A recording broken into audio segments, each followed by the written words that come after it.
যা আছে মোর সব নিয়ে যাও, ঈমান আমার নিও না। হুমকার মেরে বলেন মারহাবা, আরো জোরে বলেন মারহাবা। যা আছে মোর সব নিয়ে যাও, ঈমান আমার নিও না। ঈমান ছাড়া ও গো প্রভু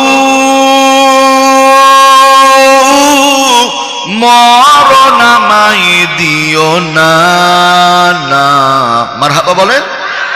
যা আছে মোর সব নিয়ে যাও, ঈমান আমার নিও না, ঈমান আমার নিও না। বালাগাল উলা বিকামালিহি কাশাফাদ দুজা বিজামালিহি حسنت جميع خصاله صلوا عليه وآله رب اشرح لي صدري ويسر لي أمري واحلل عقدة من لساني يفقهوا قولي رب زدني علما نافعا وبك نستعين يا مستعان سبحانك لا علم لنا إلا ما علمتنا إنك أنت العليم الحكيم سبحان ربك رب العزة عما يصفون وسلام على المرسلين والحمد لله رب العالمين জীবনের শেষ স্লোগান সবাই লা ইলাহা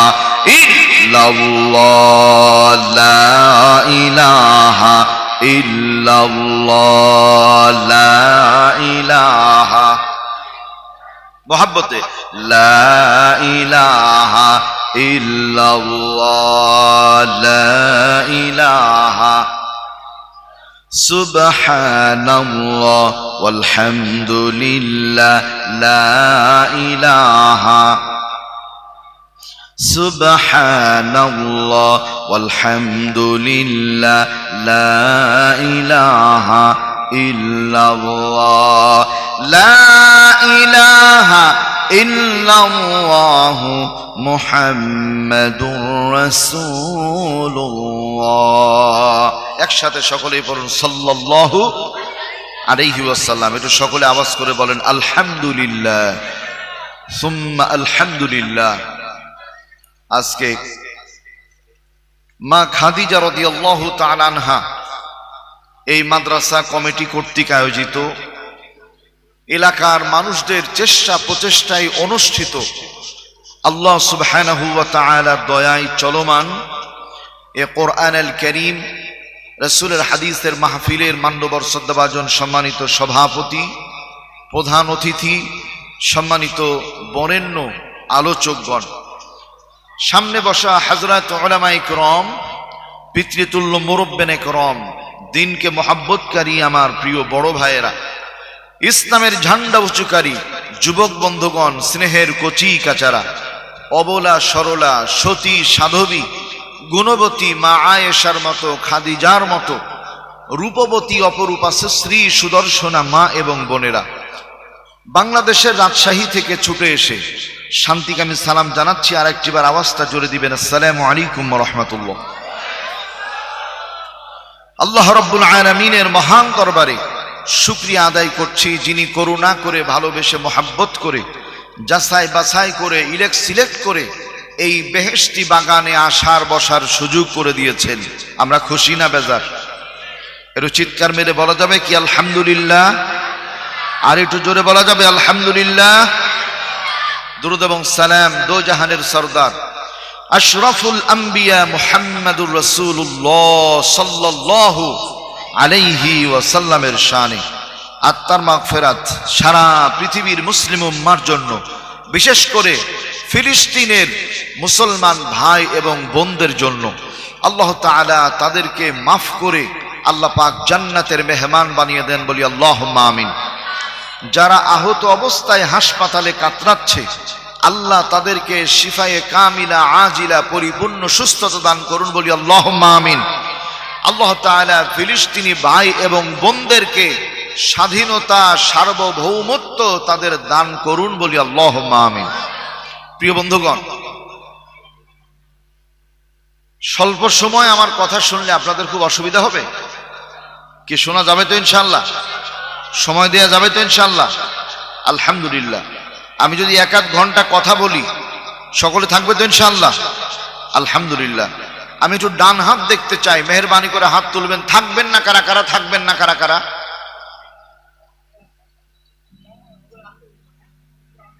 ওই দেখেন অনেকেই থাকবে না, হাত তুলে বসে আছে। মানে আপনারা কি আমার কথাবার্তা শুনছেন নাকি ভিন্ন কোনো চিন্তা করছেন? এটা পরীক্ষা করলাম আর কি। যারা চালাকি করে হাত তুলেননি তারা পাস, আলহামদুলিল্লাহ বলেন। ঝোঁকে যারা হাত তুলেছেন তারা গোল্ডেন এ প্লাস, আলহামদুলিল্লাহ বলবেন না? মানে ডাবল পাস আর কি। পাস ফেল তো আমার হাতে, সমস্যা কি? আল্লাহ। আসুন, সারা বিশ্বের মানচিত্রে যে সময় আমরা কোরআনে কারিমের কথা শুনছি, এমন অবস্থায় মুসলমানদের সুদিন যাচ্ছে না দুর্দিন যাচ্ছে? দুর্দিন যাচ্ছে। মুসলমানদের জ্বালা যন্ত্রণা কম না বেশি? অনেক বেশি, চরম একটা দুরবস্থার ভেতরে। আল্লাহ তাআলা আমাদের পরিত্রাণ দান করেন। আওয়াজ করে বলি আল্লাহুম্মা আমিন। আল্লাহ রাব্বুল আলামিন বলেন, হাদা বায়ানুল লিন্নাসি ওয়া হুদাও ওয়া মাও'ইযাতুল লিল মুত্তাকিন। আল্লাহু আকবার বলেন। কোরআনে কারীম 4 নম্বর পারা 6 নম্বর পৃষ্ঠা, হিফজুল কোরআন যেগুলো, এই 6 নম্বর পৃষ্ঠার মধ্যে আয়াতটা আছে সূরা আলে ইমরান। আল্লাহ বলেন, হাদা বায়ানুল লিন্নাস, সারা দুনিয়ার মানুষের জন্য কোরআন হলো একটি বয়ান, বক্তব্য, বর্ণনা। একটু আওয়াজ করে বলেন সুবহানাল্লাহ। এই কোরআনের সাথে যাদের সম্পর্ক তৈরি হবে, কোরআনের সাথে যাদের মহাব্বত তৈরি হবে, ভালোবাসা তৈরি হবে, আল্লাহ পাক বলেন ওয়াহুদা, আমি আল্লাহ তাদের গলায় হেদায়েতের মালা পরিয়ে দেব। কোরআনের মধ্যে হেদায়েত আছে না নাই? কলিজার ভাইয়েরা আমার, গোটা পৃথিবীর মানচিত্রে লন্ডন একটা শহর, নাম হলো লন্ডন। এই লন্ডনের শহর দিয়ে একজন গায়ক হেঁটে যায়। গায়কের নাম হলো মিস্টার ক্যাট স্টিভেন। আর একটি বর্ণনা এসেছে জন স্টিভেন। লোকটা ছিল বিখ্যাত কণ্ঠশিল্পী, চমৎকার সঙ্গীত বলতে পারত, গান গাইতে পারত। শহরের মাঝখান দিয়ে যায়, হঠাৎ করে কানের মধ্যে একটা আওয়াজ ধ্বনি ভেসে আসলো, এমন একটা শব্দ, এমন একটা সুর। এই ক্যাট স্টিভেন জীবনে এমন কোনোদিন সুর কানে শুনে নাই। বহু মঞ্চে গান বলেছে, এমন সুর কোনোদিন শুনে নাই। পুলিশ যেমন আসামি ধরলে হাতে পায়ে বেড়ি পরিয়ে দেয়, আমার ভাইয়েরা। আচ্ছা, শুকরিয়া, জাযাকুমুল্লাহ। পুলিশ যেমন আসামি ধরলে হাতে পায়ে হ্যান্ডকাপ লাগিয়ে বেড়ি পরিয়ে দেয়, মানুষ আর চলতে ফিরতে পারে না। ক্যাট স্টিভেনের কে যেন হাতে পায়ে দড়ি রশি লাগিয়ে দিয়েছে, সেও চলতে পারে না। কলিজার ভাইয়েরা আমার, আসলে ওর পায়ে কেউ দড়ি লাগায়নি, আল্লাহর কোরআন শোনার কারণে হাঁটা বন্ধ হয়েছে। একটু আওয়াজ করে বলেন সুবহানাল্লাহ। নিশ্চুপ দাঁড়িয়ে আছে। শব্দটা কি ছিল একটু বুঝেন। শব্দটা ওই দিন যেটা ছিল, আল্লাহর বান্দা যায়, হঠাৎ করে আওয়াজ ভেসে আসে, বিসমিল্লাহির রহমানির রহিম, ইয়াসিন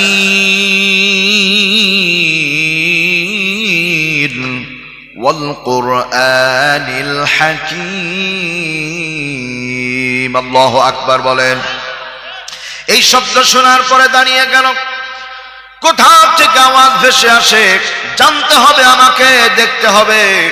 লন্ডন শহরের ভেতরে 6 তলা একটা বিল্ডিং, ওই বিল্ডিং এর 2য় তলায় একটা অডিও ভিডিও ক্যাসেটের দোকান আছে। ক্যাট স্টিভেন যেমনি উঠেছে, একজন যুবক ছিল মুসলমান দোকানদার, ক্যাট স্টিভেনকে দেখার সঙ্গে সঙ্গে আস্তে করে মাইকের ভলিউমটা বন্ধ করে দিল। ক্যাট স্টিভেন যুবকের মুখের দিকে তাকিয়ে রেগে গেল। এবার যুবক ভয় পেয়ে গেছে। তার কারণ হলো সেই সময় লন্ডনের মধ্যে মসজিদের মাইকে জোরে আজান দেয়া যেত না, কোরআনে কারিমের তেলাওয়াত জোরে করা যেত না। যুবক যখন কাঁপে, ক্যাট স্টিভেন ডাক দিয়ে বলছে, যুবক তুমি কাঁপো কেন? তুমি কি আমাকে চেনো? বলছে, স্যার আমি আপনাকে চিনি, আমার দোকানে আপনার বহু অডিও ভিডিও ক্যাসেট আছে। তাহলে তুমি কাঁপো কেন? বলছে, আমি ভয়ে কাঁপি এই জন্য, আপনি যদি লন্ডনের কোর্টে আমার নামে একটা মামলা করে দেন আর আমার নামের নিচে যদি আমার দোকানের নামটাও লিখে দেন, জীবনের মতো জেলখানায় জায়গা হবে আর দোকানটা চিরকালের জন্য বন্ধ হয়ে যাবে। আমি এই ভয়ে ডুকরে ডুকরে কাঁদি। ক্যাট স্টিভেন ডাক দে, আল্লাহর বান্দারে কেঁদো না, কেঁদো না, আমি তোমাকে মামলা দেওয়ার জন্য, জেল দেওয়ার জন্য আসি নাই। যুবক, আমি একজন কণ্ঠশিল্পী, জীবনে বহু সঙ্গীত আমি শুনেছি আর বলেছি। এমন সঙ্গীত আমার কানে আজকে শুনতে পেলাম যা শুনে আমার অন্তরটা ঠান্ডা হয়ে গেছে। এমন মধুর সঙ্গীত তো আর কোনোদিন শুনি নাই। বাজান, এই সঙ্গীতটা যিনি গেয়েছেন তার নাম কি? যুবক ডাক দিয়ে বলে, স্যার আর সঙ্গীত সঙ্গীত বলবেন না, এইটা কোনো সঙ্গীত না, আর এই সঙ্গীতের কণ্ঠশিল্পী না। তাহলে কি গো? বলছে, এটা হলো মুসলমানদের আল্লাহ রব্বুল আলামিনের কোরআনে কারিমের তেলাওয়াত। একটু আওয়াজ করে বলেন আলহামদুলিল্লাহ। তাই নাকি? বলে হ্যাঁ। কারি সাহেবের নাম কি? বলে কারি আব্দুল বাসিত ইবনে আব্দুস সামাদ। আল্লাহু আকবার বলেন। মিশরের বিখ্যাত কারি। যুবক ভলিউমটা একটু বাড়িয়ে দাও। যুবক যেমনি ভলিউম বাড়িয়ে দিয়েছে, আবার তেলাওয়াত শুরু হয়ে গেল, তেলাওয়াত শুরু হয়ে গেল। ইন্নাকা লামিনাল মুরসালিন আলা সিরাতিম মুস্তাকিম।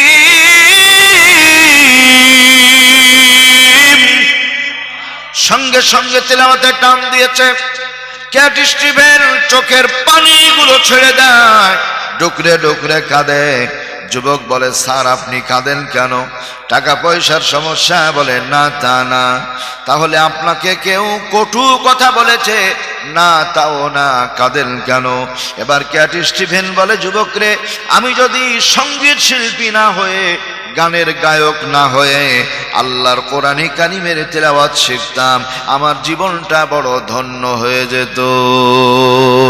আল্লাহু আকবার বলে। দরদের ভাইয়েরা আমার, আল্লাহর কোরআনে কারিমের মধ্যে সেই মধু আছে না নাই? আল্লাহ তাআলা তাই ডাক দিয়ে বলছেন, ওয়াহুদা ওয়া মাওইদাতুল লিল মুত্তাকিন।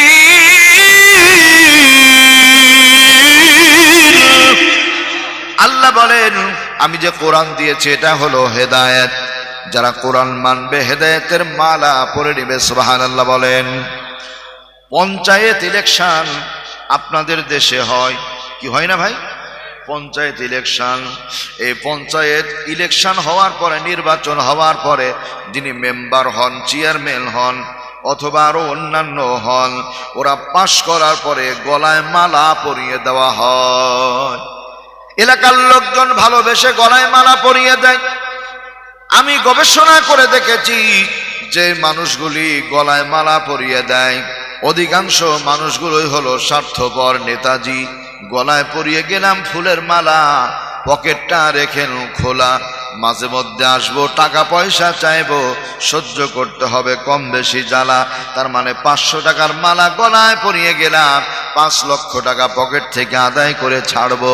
একটু আওয়াজ করে বলেন, এমন স্বার্থপর লোক আপনাদের এলাকায় 2-4টা আছে না নাই? কি আছে না?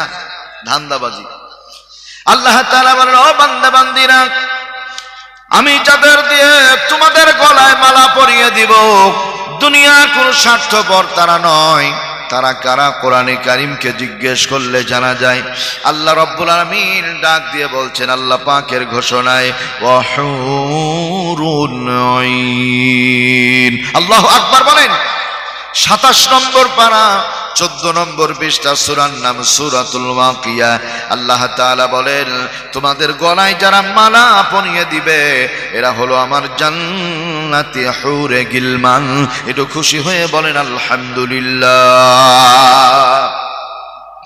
আপনাদের এখানে পঞ্চায়েত ইলেকশন কয় বছর পর পর হয়? 5 বছর না? 5 বছর পর পর। আমাদের বাংলাদেশেও তাই। কলিজার ভাইয়েরা আমার, 5 বছর পরে ইলেকশনে যদি কেউ জয়ী হতে না পারে, পাশ না করে, বিপুল পরিমাণে ভোট না পায়, বাড়ির বউ পর্যন্ত গলায় একটা মালা পরায়। কথা বলেন না? তার মানে বলে নেতা পাশ করেছিলা, গলায় মালা পরিয়েছিলাম, ফেল করেছো, আর গলায় মালা চলবে না। তার মানে বোঝা যায় সর্বোচ্চ 1 2 3 4 করে 5 বছরের জন্য, 5 বছর পরে আর গলায় মালা থাকে না। আল্লাহ রাব্বুল আলামিনের বান্দা বান্দিরা কোরআন মানলে কয়দিন গলায় মালা পরা যায়? আল্লাহ পাক বলেন খালিদিনা ফিহা আবাদা। একবার যখন গলায় মালা পরা হবে আর জীবনেও কোনোদিন তোমাদের গলা থেকে মালা খোলা হবে না। নবীর আশিক যারা একটু আওয়াজ করে বলেন আলহামদুলিল্লাহ। আল্লাহ বলছেন ওয়াহুদা, আমি তাদের হেদায়েত দিব, ওয়া মাউইযাতুল লিল মুত্তাকিন, আর আমি কোরআনে মুত্তাকিদের জন্য ওয়াজ করেছি। আলহামদুলিল্লাহ বলেন। আমার কথা বোঝা যায়? ভাষা বোঝা যায়? বাংলাদেশের সিলেট তো চিনা আছে, নাম শুনেছেন সিলেট। সিলেটে গেছি মাহফিল করতে, তো আল্লাহ রাত্রিবেলায় হোটেলে আছে, দুপুর বেলায় হোটেলে খানা খেয়েছি, খানা খেয়ে বের হচ্ছি, বিল দিতে যায় তো হোটেল ম্যানেজার বিল নেয় না। আমি বললাম ভাই বিল নেন না কেন? তো বলছে গতকালকে আপনার একজন ওয়াজ শুনেছে, আপনার এক ভক্ত আপনার বিলটা দিয়ে দিয়েছে। আমি বললাম মাশাআল্লাহ ভালো। বেরিয়ে আসছি, যুবক দেখি বাইরে দাঁড়িয়ে আমাকে বুকের সঙ্গে জড়িয়ে ধরলো। মুলাকাত করার পরে বলছে মানোয়ার সাহেব, সিলেটের ভাষা, খিত্তা মাতমাতো রে বা খিত্তা মাতমাতো, পান খাইতা না পান খাইতা। এতে বাংলা না উর্দু না হিন্দি তো কিছুই বুঝি না। তো পান যখন বলছে তখন বুঝলাম যে পান তো ভালোই হবে, আচ্ছা ঠিক আছে এটা দেন খাই। তো যে পান তো খাইতা, তো কাঁচা গুয়া খাইতা না হুকনা গুয়া খাইতা? এ কি সহ্য করা যাবে বলেন? পান দিবে দিবে, কাঁচা পায়খানা না শুকনা পায়খানা, এর সাথে কি সম্পর্ক আছে? আমার মুখের দিকে তাকিয়ে বুঝতে পারছে যে আমি রাগ করছি। তো বলছে মানুষ সাহেব রাগ করছে না। বললাম ভাই আপনি পান দিবেন শখ করে, আবার এই কি বললেন এগুলো? তো বলছি যে কাঁচা সুপারি দিয়ে খাবেন না শুকনা সুপারি দিয়ে খাবেন, একটু মারহাবা বলবেন না? তার মানে এক দেশের বুলি আর এক দেশের গালি। সোনার ভাইয়েরা আমার, একটু লক্ষ্য করেন আস্তে করে কোরআনে কারীমের দিকে। এই পৃথিবীর ভিতরে আল্লাহর বান্দা ক্যাট স্টিভেন দেরি করলো না, চোখের পানিগুলি ছেড়ে দিয়েছে। এবার দোকানদার যুবককে ডাক দিয়ে বলে আল্লাহর বান্দারে ভলিউম আর কমাবা না, এবার আস্তে করে ভলিউমটা তুমি বাড়িয়ে দাও। আওয়াজ করে বলেন সুবহানাল্লাহ। ভলিউম বাড়িয়ে দেওয়া হলো, কোরআনে কারীমের তেলাওয়াত চলে, আর ক্যাট স্টিভেন মাতোয়ারা হয়ে যায়, চোখের পানিগুলি ছেড়ে দেয় গো বন্ধু, ডুকরে ডুকরে কাঁদে, ডাক দিয়ে বলে যুবক, যেই কণ্ঠ আমি শুনছি, এই কণ্ঠের যে পড়াগুলি পাওয়া যায়, এই পড়াগুলি কোথায় পাওয়া যাবে? বলে মুসলমানদের কোরআনে কারীমের মধ্যে। আল্লাহর বান্দারে মুসলমানদের কোরআন কোথায় পাওয়া যায়? বলে লন্ডনের শহরের ভেতরে বহু মসজিদ আছে, মাদ্রাসা আছে, ওগুলোতে চলে যান, কোরআনে কারীম পেয়ে যাবেন। দুপুর 12টা ঘড়িতে বাজে, ক্যাট স্টিভেন আস্তে আস্তে করে চলে গেল। মসজিদের দরজা তখনও খোলা হয়নি, দরজার কড়া নাড়া দিল। একজন সুন্দর চেহারার মানুষ বেরিয়ে আসলো, জিজ্ঞেস করলো মা ইসমুক, নাম কি? বলছে আমি ক্যাট স্টিভেন। হুজুর আপনি তো বলছে আমি মসজিদের ইমাম সাহেব, কি চাই? বলছে আমি মুসলমানদের আল্লাহর কোরআনে কারিমটা দেখতে চাই। যে কোরআন শুনে কলিজা ঠান্ডা হয়েছে সে কোরআনটা আমি দেখতে চাই। আল্লাহু আকবার বলেন। আল্লাহর বান্দা ইমাম সাহেব বলে কি নাম যেন বললেন? তো বলছে ক্যাট স্টিভেন। আনতা মুসলিম, আপনি কি মুসলমান? বলছে না না, যদি মুসলমান না হন লা ইয়ামাসসুহু ইল্লাল মুতাহহারুন, অপবিত্র অবস্থায় আল্লাহর কোরআনে কারীম আপনার হাতে আমি তুলে দিব না। যদি আপনাকে কোরআন নিতে হয় দুইটা শর্ত মানতে হবে ভাই। বাজান একটু হাতের দিকে তাকিয়ে বলবেন কোরআন নিতে হলে শর্ত মানতে হবে কয়টা? দুইটা। এক নাম্বার, আপনি ফিরে চলে যান লন্ডনের ভিতরে 3 স্টার 5 স্টার অনেক হোটেল আছে, ওই হোটেলে গিয়ে গোসল পানি করে ওযু করে পাক পবিত্র হয়ে যাবেন। এটা হলো 1 নাম্বার শর্ত। আর 2 নাম্বার, আপনি আসেন তারপরে বলবো লোকটা পরিষ্কার পরিচ্ছন্ন হয়ে গোসল পানি করে ফিরে যখন চলে এসেছে, ইন দ্য মিন টাইম বলে ভাই আমি তো 1 নাম্বার কাজ করেছি, তাহলে 2 নাম্বার আর কি? বলে 2 নাম্বার কাজ অন্য কিছু না, দেরি না করে এখনই পড়ে নেন ইমানের কালেমা লা ইলাহা ইল্লাল্লাহু মুহাম্মাদুর রাসূলুল্লাহ। আওয়াজ করে বলেন সাল্লাল্লাহু আলাইহি ওয়াসাল্লাম। কোরআন আমাদের সংবিধান, উড়াও সবাই তার বিজয় নিশান। কোরআন আমাদের সংবিধান, উড়াও সবাই তার বিজয় নিশান। নেতা আমাদের রাসূলুল্লাহ, লা ইলাহা ইল্লাল্লাহ, লা ইলাহা ইল্লাল্লাহু মুহাম্মাদুর রাসূলুল্লাহ। একসাথে আওয়াজ করে বলেন সাল্লাল্লাহু আলাইহি ওয়াসাল্লাম। ভাইজান আমার কথা শুনছেন আপনারা? একটু আমার দিকে তাকান সবাই। কোরআনে কারীমের একটি সূরা সামান্য 3টা তেলাওয়াত করেছি। সূরাটির নাম সূরাতু আলী ইমরান। আলী ইমরান, একটু সবাই বলুন কি বললাম? আলী ইমরান নাজিল হয়েছিল মদিনায়। সহজে একটু আওয়াজ করে বলেন কোথায় নাজিল হয়েছিল ভাই? এই সূরার মধ্যে আয়াত আছে 200, রুকু আছে 20টা। এই সূরার 113, 14, 15 নম্বর আয়াতে কারিমা তেলাওয়াত করেছি। এই সূরার 33 নম্বর আয়াতে ওয়া আলা ইমরান আলাল আলামিন, এই শব্দের সাথে সম্পৃক্ততা ঠিক রেখে সূরাটির নাম রাখা হয়েছে আলী ইমরান। একটু আওয়াজ করে বলেন আলহামদুলিল্লাহ। আরেকবার, সূরার নাম আলী ইমরান, নাজিল হয়েছিল মদিনা শরীফে। আয়াত আছে 200, রুকু আছে 20টা। এই সূরার 113, 14, 15 নম্বর আয়াত 3টা আয়াত তেলাওয়াত করেছি। 33 নম্বর আয়াতে সূরাটির নামকরণ করা হয়েছে আলী ইমরান। একটু হুমকার মেরে বলেন মারহাবা। বাংলাদেশ থেকে আজকে আসলাম বড় কষ্ট করে। কলকাতা এয়ারপোর্টে বিমান থেকে যখন নামি তখন প্রায় আমার বাংলাদেশি টাইম আমার ঘড়িতে 6টা 15 মিনিট বাজছিল, 6টা 15 মিনিট। তো আজকে মাহফিলের জন্য এসেছি আলহামদুলিল্লাহ। দুনিয়াতে এই আয়াতগুলি কেন আসলো অনেক উলামা হযরত আছেন, সেই জন্য বলছি। এইটাকে তাফসীরের ভাষায় বলা হয় শানে নজুল বা নাজিলের প্রেক্ষাপট। রাইসুল মুফাসসিরিন হযরত আব্দুল্লাহ ইবনে আব্বাস, আওয়াজ করে রাদিয়াল্লাহু তাআলা আনহু, তিনি বর্ণনা করেছেন নবী করিম সাল্লাল্লাহু আলাইহি ওয়াসাল্লামের দরবারে একদল ইহুদি যাবার জন্য চিন্তা করলো। নবীজি মদিনাতুল মুনাওয়ারায় বসে আছেন। ইন দ্য মিন টাইম ইহুদিদের লিডার যারা, নেতা যারা, কর্মীদের নিষেধ করে দিল তারা। ওই ইহুদিরা শোনো, ডানে যাও অসুবিধা নাই, বামে যাও অসুবিধা নাই, সামনে যাও অসুবিধা নাই, পেছনে যাওয়ার সুবিধা নাই, আব্দুল্লাহর সন্তান মুহাম্মাদের কাছে কোনোভাবেই যাওয়া যাবে না। এটা আওয়াজ করে বলেন নাউযু বিল্লাহ। নবীর কাছে যাওয়া নিষেধ, যাওয়া যাবে না। একান্ত আপন জানে না আমার বাংলাদেশে করোনা দেখা দিয়েছিল। করোনা আপনাদের ভারতে করোনা হয়েছিল কিনা? করোনা কারো জন্য করোনা আর কারো জন্য করুণা মানে দয়া। ভারতের মধ্যে করোনার চাপ এতই বেশি, আমরা ইন্টারনেটে দেখেছি হিন্দু ভাই বোন আমাদের যারা আছেন সনাতন ধর্মের, ওদের লাশগুলি পুড়াবার মতো মানুষ ছিল না।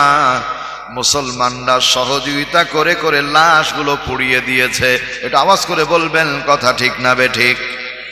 আমার ভাইয়েরা, মুসলমান যারা তাদের মসজিদগুলি খুলে দিয়েছে, হাসপাতালে জায়গা ধরে না।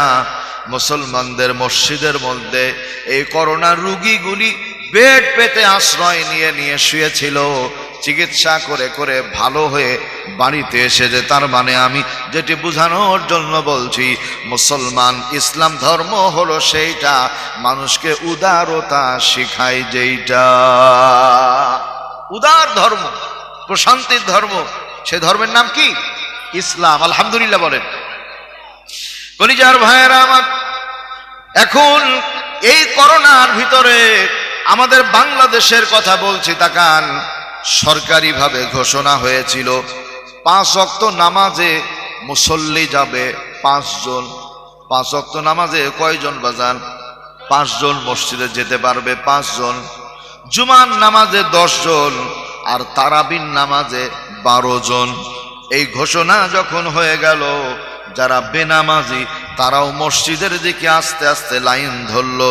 তার মানে এতদিন যায়নি, এই করোনায় নিষেধ করার কারণে মানুষের অন্তরের মধ্যে টান বেড়ে গেছে। বলেন আলহামদুলিল্লাহ। আরো সহজ হয়ে যাবে। তাকান আমার দিকে। এই বাজারের নাম কি? সাতক্ষীরা? আচ্ছা, শাকতুরা বাজার। শাকতুরা বাজার থেকে বাজার একটা বিস্কুটের প্যাকেট আব্বাজান নিয়ে আসলেন। আসার পরে বাড়ির আলমারির উপরে বিস্কুটের প্যাকেটটা রেখে দিলেন।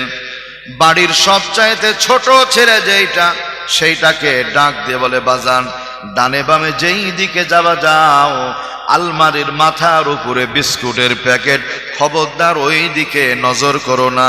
বন্ধু একটু আওয়াজ দিয়ে বলবেন, ছেলে যদি বিস্কুটের খবর পায়, ও কি 8 রশি দরবারের জিকির করবে ভাই? মনে মনে দোয়া পড়ে, আল্লাহ আব্বা বাড়ির বাইরে যায় না কেন? আব্বা বাড়ির বাইরে যায় না কেন? আব্বা যেমনি বাড়ির বাইরে স্লোগান দেয়, ভাই বোন কে কোথায় আছিস সাইরে। আব্বা আলমারির উপরে বিস্কুটের প্যাকেট রেখে গেছে। চেয়ার নিয়ে, টেবিল নিয়ে, টুল নিয়ে, মই নিয়ে যেভাবেই হোক পেড়ে খায় রে। এবার আলমারির উপর থেকে বিস্কুটের প্যাকেটটা নামিয়েছে। ছিঁড়ার পরে ভাই বোন আনন্দ উল্লাস করে করে খায়। বাবা বাড়িতে এসেছে বাইরে থেকে, সন্তানের মুখের দিকে তাকিয়ে দেখে সন্তান মুস্কি মুস্কি হাসে। জিজ্ঞেস করে, তোমার হাসার কারণ কি? বলছে, আলমারির উপরে তোমার বিস্কুটের চেহারা দেখে ছেড়ে দিয়েছি। একটু মারহাবা বলতে মন চায় না? তার মানে মূল বিষয় হলো, বাবা নিষেধ করলেন কেন? আমার ভাইয়েরা, ওই সময়ের ইহুদিরা নবীজির কাছে যেতে নিষেধ করে দিল। ও মদিনার মানুষেরা, নবীর কাছে যাওয়া যাবে না। আল্লাহ পাকের ফয়সালা হয়ে গেল সম্পূর্ণ আলাদা। ইহুদিদের মধ্যে বন্ধু একজন পণ্ডিত আলেম ছিল, তাওরাতের পণ্ডিত ছিল। আল্লাহর বান্দার নাম তাফসীর ইবনে কাসিরের মধ্যে লেখা হয়েছে আব্দুল্লাহ ইবনে সালাম। আব্দুল্লাহ ইবনে সালাম তাওরাতের যোগ্য পণ্ডিত আলেম। তাফসীর ইবনে কাসিরে লেখা হয়েছে 23 জন ইহুদি এক জায়গায়। তাফসীরে রুহুল মাআনির মধ্যে লেখা হয়েছে 43 জন ইহুদি এক জায়গায়। তাফসীরে নূরুল কুরআনের মধ্যে লেখা হয়েছে 73 জন ইহুদি এক জায়গায়। এই 73 জন ইহুদি এক জায়গায় হওয়ার পরে আব্দুল্লাহ ইবনে সালামকে ডাক দেয়, আব্দুল্লাহ ইবনে সালাম কি হয়েছে বলো, চলো নবীর কাছে যাই। সুবহানাল্লাহ বলেন। ইহুদিরা নিষেধ করেছে, নবীর কাছে যাওয়া যাবে না। আর কিছু লোক বলছে না না নবীর কাছে যাই, কারণ কি? বলছে আমাদের নেতারা নিষেধ করলো কেন? নিশ্চয় নবীর মধ্যে কিছু আছে, একটা বারের জন্য হলেও নবীর চেহারা দেখব। নবীর চেহারা না দেখা পর্যন্ত বাড়িতে এক লোকমা খাবার খাবো না। নবীর আশেক যারা খুশি হয়ে বলা যাবে কি আলহামদুলিল্লাহ। খেয়ে না খেয়ে দিন প্রচারের কাজে নিজেকে দিয়ে ছবি নিয়ে তায়েফের কাফেরেরা চিনল না এ আলো, দুষ্টু ছেলেদের পিছু দিল লেলিয়ে। খেয়ে না খেয়ে দিন প্রচারের কাজে নিজেকে দিয়ে ছবি নিয়ে তায়েফের কাফেরেরা চিনল না এ আলো, দুষ্ট ছেলেদের পিছু দিল লেলিয়ে। পাথরের আঘাতে ক্ষত বিক্ষত হয়ে সারা শরীর থেকে রক্ত ঝরে। সবাই বলেন আমার সাথে, হে রাসূল তোমাকে ভুলি আমি কেমন করে, হে রাসূল তোমাকে ভুলি আমি কেমন করে। আওয়াজ করে বলেন মারহাবা। বাজান কষ্ট দিচ্ছি আপনাদের, কষ্ট পাচ্ছেন নাকি? সোনার বন্ধুরা আমার, আব্দুল্লাহ ইবনে সালামকে ডাক দে, আব্দুল্লাহ ইবনে সালাম চলো যাই যাই নবীর কাছে চলে যায়। বন্ধু তাফসীর ইবনে কাসীরের ভিতরে লেখা হয়েছে ইহুদিরা নিষেধ করার কারণে ওই দিন এক নয় দুই নয় ৭৩ জন ইহুদি আব্দুল্লাহ ইবনে সালাম তাওরাতের পণ্ডিত আলেমের নেতৃত্বে আল্লাহ নবীর দরবারে সকলে হাজির হয়ে যায়। আওয়াজ করে বলেন সুবহানাল্লাহ। লক্ষ্য করেন নবীজি বসে আছেন, সাহাবায়ে কেরাম সামনে বসা। ইন দ্য মিন টাইম দূর থেকে দেখা যায় একটি কাফেলা আসে। তার পূর্বে আসমান জমিনের মালিক আল্লাহ নবীকে জানিয়ে দিয়েছেন আজকে আপনার কাছে একদল ইহুদি আসবে। নবী হে, আপনি তাদের বড় আদর কদর করবেন, আপনার জন্য খুশির খবর আছে, ওরা কালেমা পড়ে মুসলমান হয়ে যাবে। আর একটু জোরে বলেন সুবহানাল্লাহ। মজার ব্যাপার খেয়াল করেন, কাফেলার মধ্যে ৭৩ জন ইহুদি, নবীজি বসা মদিনাতুল মুনাওয়ারায়, সাহাবায়ে কেরাম বসে আছেন। অনেক দূরে দেখা যায় নবীজি ডাক দেন, এ বাজার, আব্দুল্লাহ ইবনে সালাম না? বলছে হুজুর আপনি নাম জানলেন কি করে? সুবহানাল্লাহ বলবেন না? বলছে আল্লাহ রব্বুল আলামিন আমাকে নামটা জানিয়ে দিয়েছেন। বলেন আলহামদুলিল্লাহ। বাজান তোমরা ৭৩ জন আছো। বলছে হুজুর আপনি তাও জানার মনে? আল্লাহ আমাকে জানিয়ে দিয়েছেন। আব্দুল্লাহ ইবনে সালাম আসো আসো বসো। নবীজির সামনে বসে আছে, তাকান। লম্বা সময় পর্যন্ত আল্লাহর হাবিবের নূরানি অপরূপ সুশ্রী সুদর্শন আহসান জিসিম মুবারকের দিকে, নূরে মুজাসসামের দিকে, চেহারার দিকে ইহুদিরা চাতক পাখির মতো তাকিয়ে আছে। নবীজি ডাক দিয়ে বলেন, আব্দুল্লাহ ইবনে সালাম এত মানুষ আমার সামনে দিয়ে এলো গেল, আমার দিকে তোমরা লম্বা সময় পর্যন্ত কেন তাকিয়ে আছো? ডাক দিয়ে বলে, নবীজি আমাদের দলের ইহুদি নেতা যারা আপনার বিরুদ্ধে বহু অন্যায় অন্যায় কথা বলেছে, তারা ওদের কথা আর আপনার চেহারা দুইটা এক জায়গায় করার পরে আমরা একটা বিষয় বুঝতে পারলাম। তাফসীর ইবনে কাসীরে ৩ বার লেখা হয়েছে শব্দটা হাদা লাইসা বিওয়াজহি কাযাব, হাদা লাইসা বিওয়াজহি কাযাব। তার মানে এত সুন্দর চেহারার মানুষ আর যাই হোক জীবনেও কোনোদিন একটাও মিথ্যা কথা বলতে পারে না। আল্লাহু আকবার বলেন।